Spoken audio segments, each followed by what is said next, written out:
আসসালামু আলাইকুম। 2024 সালে এসএসসি পাশকৃত শিক্ষার্থীরা, আশা করি তোমরা সকলেই ভালো আছো এবং সুস্থ আছো। সবাইকে চ্যানেলে স্বাগতম।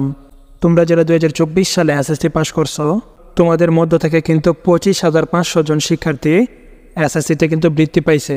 আজকের ভিডিওটিতে আমরা দেখব এই বৃত্তির ফলাফলটি কবে নাগাদ প্রকাশ করা হবে এবং বৃত্তির ফলাফলটি কিভাবে চেক করতে হয়। তাই অবশ্যই ভিডিওটি না টেনে সম্পূর্ণ দেখতে থাকো এবং চ্যানেলে নতুন হয়ে থাকলে চ্যানেলটিকে সাবস্ক্রাইব করে পাশে থাকা বেল আইকনটি অন করে নিবা। আর যদি ইতিমধ্যেই সাবস্ক্রাইব করে থাকো তাহলে থ্যাংক ইউ সো মাচ। তো চলো এখন মূল বিষয়টি নিয়ে আলোচনা করা যাক। তোমাদের বৃত্তির ফলাফলটি কিন্তু 8ই আগস্ট তারিখের মধ্যে প্রকাশ করার কথা ছিল, কিন্তু তখন দেশের পরিস্থিতি স্বাভাবিক না থাকার কারণে কিন্তু শিক্ষা বোর্ডগুলো 8 তারিখের মধ্যে বৃত্তির ফলাফলটি প্রকাশ করতে পারেনি। হয়তো আগামী 3-4 দিনের মধ্যে তোমাদের বৃত্তির ফলাফলটি প্রকাশ করে দিবে। যখন তোমাদের বৃত্তির ফলাফলটি প্রকাশ করবে তখন তোমরা কিভাবে তোমাদের বৃত্তির ফলাফলটি চেক করবে সেটি এখন আমি তোমাদেরকে দেখিয়ে দিব। কিন্তু তার আগে তোমাদেরকে বেশ কয়েকটি তথ্য জানিয়ে রাখা দরকার। এসএসসিতে কিন্তু 2 ধরনের বৃত্তি দেওয়া হয়, একটি হচ্ছে সাধারণ বৃত্তি এবং অপরটি হচ্ছে মেধাবৃত্তি।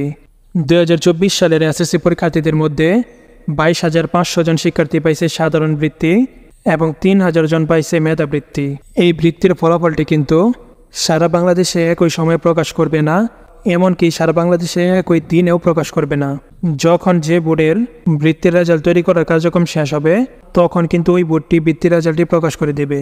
তোমাদের এসএসসির ফলাফলটি যেমন সারা বাংলাদেশে একই সময়ে প্রকাশ করা হয়েছিল, বৃত্তির ফলাফলটি প্রকাশের ক্ষেত্রে কিন্তু এমনটি ঘটবে না, সময়ের কিন্তু কিছুটা তারতম্য হবে। তাই কোনো শিক্ষা বোর্ডে বৃত্তির ফলাফলটি প্রকাশ হওয়ার পর তোমরা হতাশ হয়ে পড়বে না, তোমাদের বোর্ডগুলো কিন্তু বৃত্তির ফলাফলটি প্রকাশ করবে।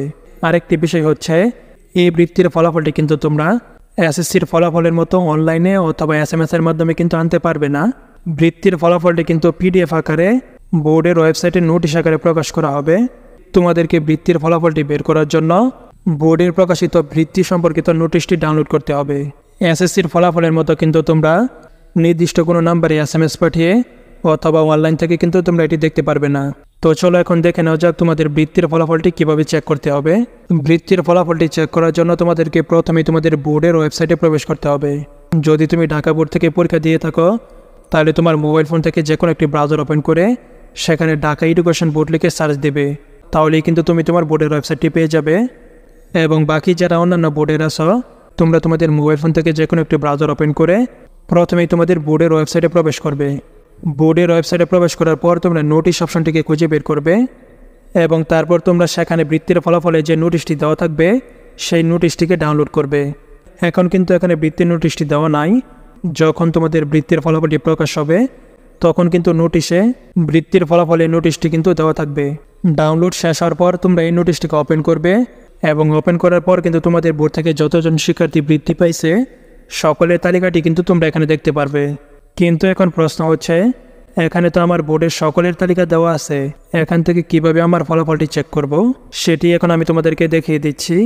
যেহেতু আমাদের কাছে 2024 সালের এসএসসি পরীক্ষার্থীদের বৃত্তির ফলাফলের নোটিশটি নাই, তাই আমরা 2023 সালের বৃত্তির ফলাফলের নোটিশটি ওপেন করে তোমাদেরকে দেখিয়ে দিচ্ছি কিভাবে তোমরা ফলাফলটি চেক করবে। এই PDFটির উপর টাচ করলেই তোমরা কিন্তু দেখতে পারবে উপরে ডান কোনায় সার্চ বার নামের একটি অপশন আসতেছে। এই সার্চ অপশনটিতে গিয়ে তোমরা তোমাদের রোলটি লিখে সার্চ দেবে। উদাহরণস্বরূপ ধরো তোমার রোলটি হচ্ছে 437777 আর এই রোলদারি শিক্ষার্থীটি বৃত্তি পাইছে কিনা এটি তোমরা খুঁজে বের করবে। তো সার্চ অপশনে গিয়ে যখন তোমরা 437777 এই রোলটি লিখে যখন সার্চ দিবে তখন কিন্তু তোমরা এখানে দেখতে পাচ্ছ এই রোলটি কিন্তু মার্ক হয়ে শো করতেছে, অর্থাৎ এই রোলদারি শিক্ষার্থীটি কিন্তু বৃত্তি পাইছে। তুমি যখন তোমার রোলটি লিখে সার্চ দেবে তখন যদি 2024 সালের বৃত্তির নোটিশে তোমার রোলটিও এভাবে মার্ক হয়ে শো করে তাহলে কিন্তু বুঝতে পারবে যে তুমি বৃত্তি পাইছো। আর যদি তোমার রোলটি মার্ক হয়ে শো না করে তাহলে বুঝতে হবে তুমি বৃত্তি পাওনি। বৃত্তির ফলাফলটি চেক করার জন্য কিন্তু এই একটি মাত্র নিয়মই আছে। এভাবেই কিন্তু তোমাদেরকে প্রথমে PDFটি ডাউনলোড করতে হবে এবং তারপর সেখানে তোমাদের রোলটি লিখে সার্চ দিতে হবে। যদি তোমার রোলটি মার্ক হয়ে শো করে তাহলে বুঝতে হবে বৃত্তি পাইছো, আর যদি শো না করে তাহলে বুঝতে হবে বৃত্তি পাওনি। আশা করি বৃত্তির ফলাফলটি কিভাবে চেক করতে হয় সেটি তোমরা বুঝতে পারছো। যখনই যে শিক্ষা বোর্ডের বৃত্তির ফলাফলটি প্রকাশ করা হবে তখনই কিন্তু আমরা আমাদের চ্যানেলটিতে আপডেট জানিয়ে দিব।